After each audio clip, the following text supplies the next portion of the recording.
Di mana keluarga kita? Iya kan? Yang kita cari ini loh. Di mana beliau?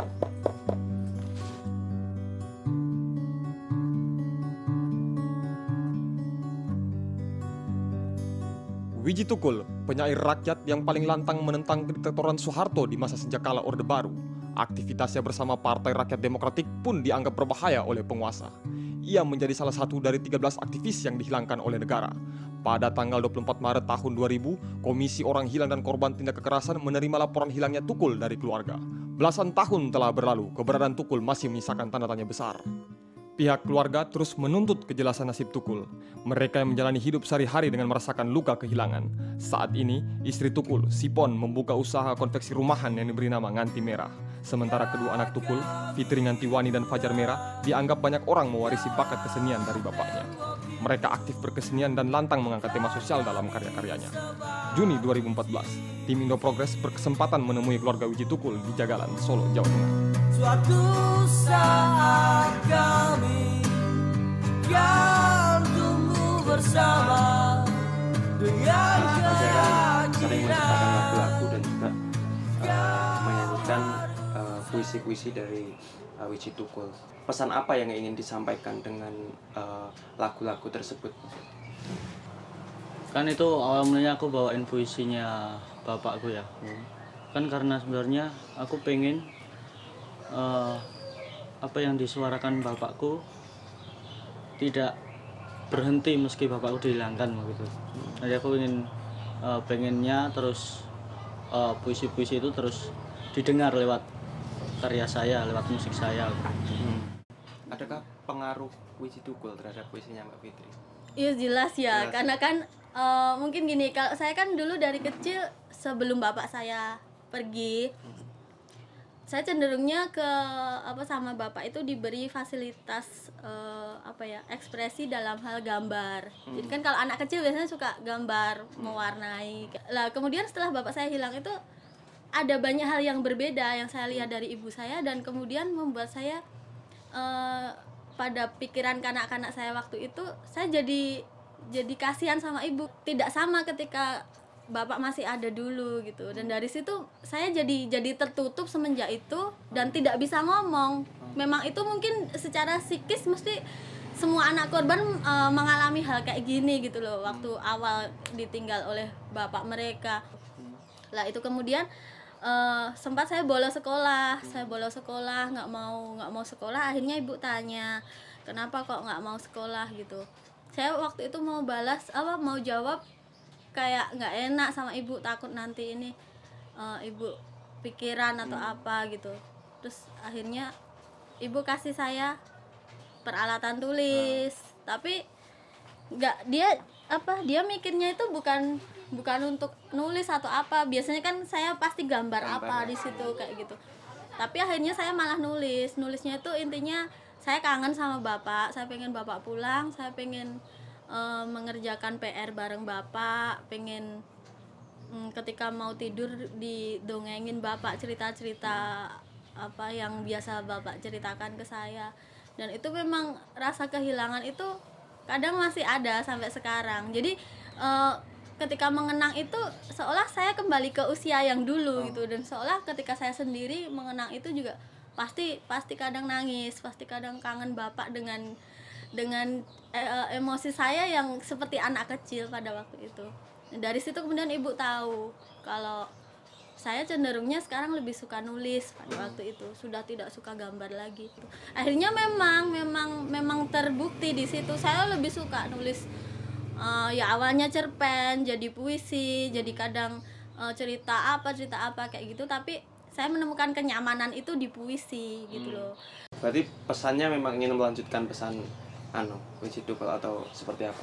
Saya ingin melanjutkan pesan apa yang ingin bapak saya sampaikan, dan saya ingin pendengar itu tahu bahwasanya ini lagu kami adopsi dari puisi Wiji Tukul, dan kami sampaikan bahwa Wiji Tukul adalah sesosok manusia yang dihilangkan oleh negara karena puisinya begitu. Dan itu saya mengajak orang untuk eh, tahu bahwasanya Wijitu Kul sampai sekarang itu belum kembali karena dia dihilangkan oleh negara gitu. Sebenarnya apa Mbak yang diingat dan paling teringat itu apa dalam diri seorang bapak itu? Jadi menurut saya dia sangat berharga, bahkan ketika dia kemudian pergi itu jadi kayak aduh jadi kayak apa ya, memang nggak tergantikan. Ini waktu saya kecil dulu belum begitu paham bahwa ini itu Maksudnya rasa apa? kehilangan, ini itu rasa kangen, ini itu rasa tidak terima, ini itu rasa iri ketika melihat teman saya bersama bapaknya misalnya kayak gitu. Itu belum bisa memahami itu, tapi ketika saya sudah besar, ketika saya mungkin sudah punya anak sekarang, melihat anak saya ketika sedang bermain dengan suami saya kayak gitu, kadang muncul lagi perasaan waktu kayak dulu itu kayak gitu. Dan ya bagi saya memang nggak tergantikan sih bapak saya. Mas Fajar sempat ngomong kalau nggak mau tahu mengenal seorang Wijitu Kul. Alasannya kenapa itu? Dulu begini.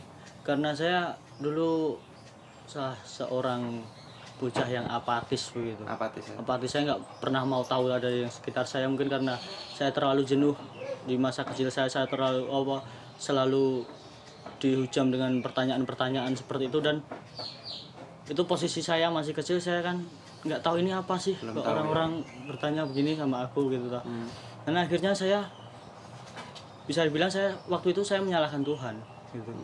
Menyalahkan Tuhan, mengapa saya tidak diberi kesempatan bisa bersama dengan bapak saya begitu, dengan keluarga yang utuh. Dan sampai akhirnya saya nggak tahu kenapa ingin mencari tahu siapa itu bapak saya, tuh ceritanya seperti apa kok bapak saya bisa dihilangkan begitu. Dan akhirnya saya bisa memberi jawaban bahwasanya Tuhan itu tidak salah. Yang salah itu pemerintah waktu itu gitu. Dan ya yang saya ingin apa ya, ingin dapatkan itu ya kepastian. Saya ingin tahu di mana bapak saya gitu, dan siapa dia. Dan menurutku bapak saya itu hanya sebuah tokoh cerita dari ibu, dari kakak, dari teman-teman bapak gitu, dari om saya. Tadi kan Mas Fajar cerita awalnya dulu itu apatis gitu. Terus tapi saya mulai mau membaca ketika saya mulai mengagumi sosok Kurt Cobain, lalu naik tingkat ke John Lennon. Nah, akhirnya orang-orang di sini memberi sebutan bapak saya itu seorang pahlawan. Maksudnya pahlawan dalam artian pahlawan rakyat begitu, yang membela rakyat melalui tulisannya. Dan akhirnya saya berpikir, kenapa saya tidak mau mencari tahu siapa bapak saya, sedangkan saya selalu mencari tahu siapa itu John Lennon begitu. Tiap konser harus mengulang-ulang cerita tentang bapak, misalnya ada yang itu nggak beban ya? Apa ya, menurut saya itu perlu sih disampaikan karena menurutku belum semua audiens tahu tentang itu, tentang pelanggaran HAM berat itu menurut. Kemarin saya juga baca puisinya Mbak Fitri yang membalasnya puisinya Fadlizon ya. Kenapa itu Mbak alasannya? Bisa dijelaskan nggak?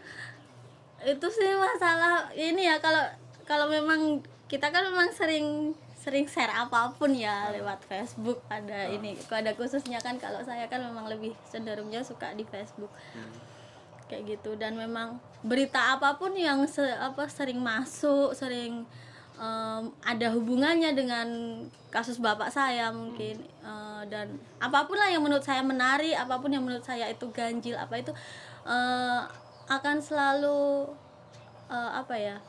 jadi kayak hal itu membuat saya terpancing untuk update status awalnya, dan kemudian katanya sampai juga ke sana. Dan ketika kamu menganggap kami tidak ada, ya kami juga akan melakukan hal itu kepada kalian. Kami tidak akan menganggap kalian ada, tapi kasus ini akan selalu ada, intinya kayak gitu. Jadi sekuat apapun kalian merasa kuat untuk bertahan, ya sekuat itu pula kami merasa kuat untuk melawan.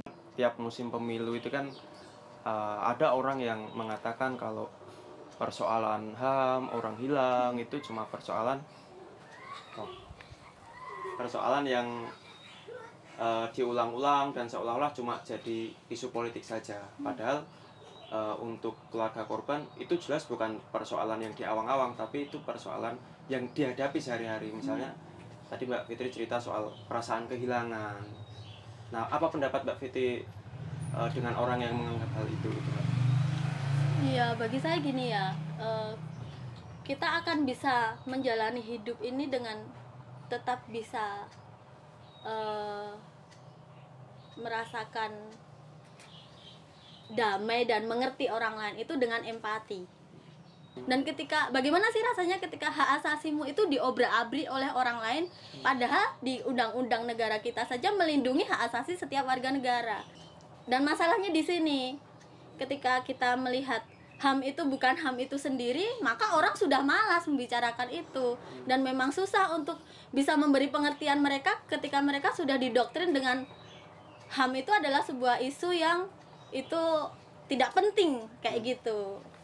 Kayak gitu. Jadi memang harus dari diri sendiri kita tahu, atau mungkin dari pengalaman pribadi ketika hak asasimu dirampas orang, kayak misalnya bapak saya, dia hanya nulis puisi, dia hanya membaca buku, kemudian ketika saya menemukan surat penangkapannya beliau kan waktu itu, ditangkap karena melakukan tindak subversif, mengganggu keamanan, dengan barang bukti hanya buku, hanya stiker Rumah Demokrasi, hanya buku karya ini, hanya puisi-puisinya dia sendiri.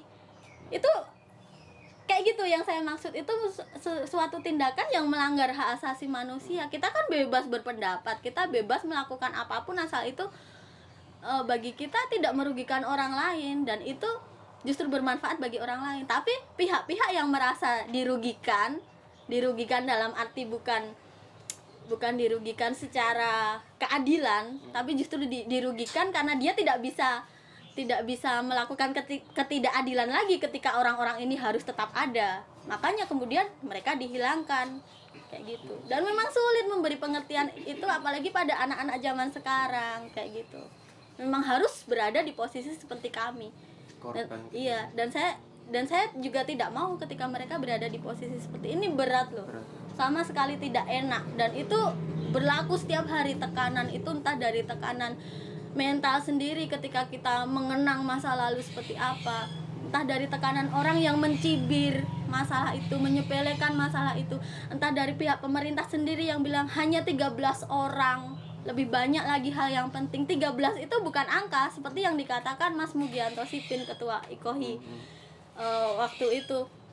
13 itu bukan angka, itu nyawa orang. Ketika kamu 13 aja kamu sepelekan, gimana nanti dengan cuma 1-2 orang yang dia memang sebenarnya sangat butuh ditolong, ketika dia sebenarnya memang butuh kebebasan. Kalau tadi Mbak Fitri sempat cerita soal ada tekanan atau cibiran dari orang-orang gitu. Nah, sampai sekarang masih ada nggak sih Mbak hal-hal seperti itu gitu? Ya banyak lah, tidak perlu disebutkan juga, pasti orang bisa menerka sendiri seperti apa tekanan yang kami dapat, cibiran yang kami dapat.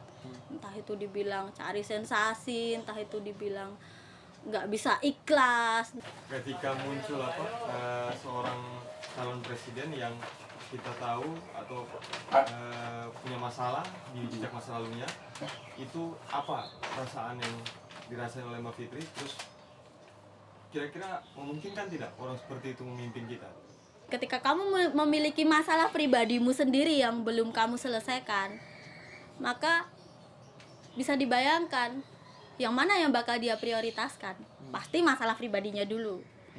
Dan ketika ada hal yang tidak beres di masalah pribadi dia, dan ketika dia sudah jadi seorang pemimpin yang memang itu butuh sesuatu yang membuat dia harus terlihat selalu baik, pasti banyak sekali hal-hal tidak adil yang terjadi di balik itu. Bisa saja penculikan itu terulang lagi. Dan bagi saya itu memang menguntungkan bagi orang itu, tapi berbahaya buat semua orang. Bahkan buat yang awalnya bukan korban pun bisa-bisa jadi korban. Karena ketika kamu memiliki kepentinganmu sendiri sebelum kamu menjadi seorang pemimpin, lalu kamu menjadi seorang pemimpin dan kepentinganmu itu belum kelar, kamu bisa saja menjual apapun yang ada di dalam itu, karena sebentar lagi kamu memiliki kekuasaan tertinggi atas itu. Kayak gitu. Makanya tadi kan saya pesan, siapapun nanti pemimpinnya, bertindaklah seadil-adilnya, hargai hukum yang ada dan tidak pandang bulu. Ketika tidak bisa melakukan itu berarti dia orang yang tidak beres. Nah, kemarin itu aku sudah bilang, pasanglah siapapun, tapi jangan satu itu. Andaikan bukan Prabowo, Hatta dengan siapa, welcome, silahkan. Aku begitu pasang kemarin tak tempel ke mukanya, Black, dengan adili ada beberapa poster kan, adili dia, jangan pilih adili dia. Akhirnya diambil tapi aku dengar gumam-gumaman gitu sama wajahnya agak ini tak deketi gitu loh. Aku nggak mau berseteru kan, damai aja lah. Terus aku cerita bahwa kenapa aku tidak suka, saya punya alasan begini. Sebenarnya kalau tuntutan Mbak Pon terhadap negara atau pemerintah itu seperti apa, Mbak? Tuntutan saya begini, adili dulu pelakunya. Cari dulu pelakunya. Aku bilang sama Komnas saat itu begitu saya mendapatkan status bahwa status mengatakan bahwa Wiji Tukul dihilangkan oleh negara. Negara yang mana? Saya bilang sama Komnas dan yang lainnya, kamu masih bisa menjadi pendamping kami. Karena ini masih ada PR, jadi perjuangan saya belum selesai. Saya bilang begitu. Karena apa? Karena kita tidak menemukan pelakunya. Ini hanya dari negara. Negara itu siapa?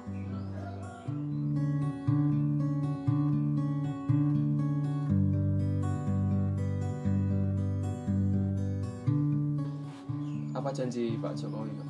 Dia akan mencoba untuk mencarikan hidup atau mati. Itu kan sudah respon bagus.